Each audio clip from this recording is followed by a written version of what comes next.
All right, now to the Middle East, where today President Trump will hold a cabinet meeting at the White House to decide the next steps in negotiations with Iran.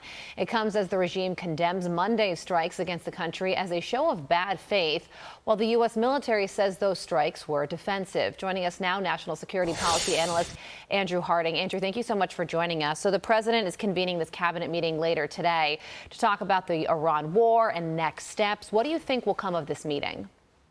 Well, good morning, Carly. I expect President Trump will make very clear to the cabinet just how successful his peace-through-strength approach has been on Iran and how it's delivering results. We've seen the success of Operation Epic Fury in degrading Iran's military, economic fury in crippling the Iranian economy, and what you could call diplomatic fury in ensuring that Iran is finally coming to the table with meaningful proposals while the U.S. coordinates with its allies and partners.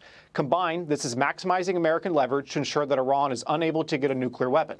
So I think the president will be able to align the administration and his cabinet on what the next steps will be like, and this is not preferable when the administration is talking about specific details on what an agreement would look like, rather than Iran sending such horrible counter-proposals in which the president throws them out after reading the first sentence. So I think this will ensure that the cabinet officials are fully aligned on what the president is doing to ensure that Iran cannot get a nuclear weapon and that American security interests are protected. What do you make of Iran laying mines as these heightened negotiations continue?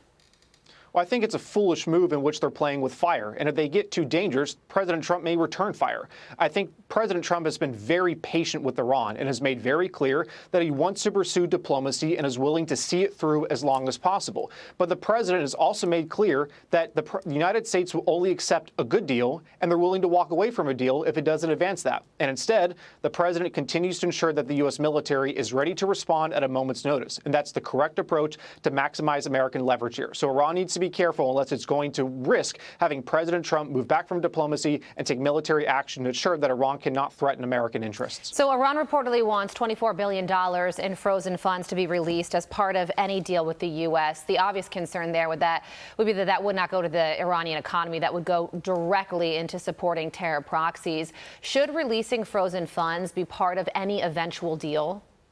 Well, any type of deal is going to come down to if Iran is willing to give up the enriched uranium that poses the greatest threat to American national security. The president has rightly ensured that the top priority of this entire operation with Iran is to prevent it from getting a nuclear weapon. If Iran is able to do this, then everything comes down to conditionality, in which, as we know with Iran, it's very difficult to trust this regime, and they have a horrible track record with following through. So the president, rightly, while pursuing a deal, is not going to just trust Iran, but rather he's going to verify with every single step in action that Iran follows through. So only at that point can we really consider what concessions or willingness the U.S. can work with Iran. First and foremost, Iran has to be willing to work on the nuclear enrichment issue and ensure that it does not pursue a nuclear weapon. I want to bring up this Fox News digital piece right now that says Iran Supreme Leader Mustafa Khamenei would have to approve any final deal with the U.S. through secret courier networks while remaining in hiding as a, quote, designated target. The unprecedented arrangement, they claimed, means Washington is negotiating a high-stakes accord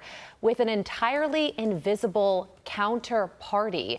There has been this push and pull between the IRGC and other members of the Iranian government over what to do, what decisions to make. What about this when it comes to a final negotiation and closing these terms when we don't even know who we are really negotiating with? Well, I believe President Trump is confident that he's negotiating, whether it's with the leader through different envoys that are bringing information in, or through different, let's say, the Speaker of the Parliament or other individuals in Iran, that whoever is working with the president does have authorities to indicate what Iran is willing to do. Now, you're right, there is an ongoing battle with the IRGC and the different leaders in Iran, so it's very much something to monitor.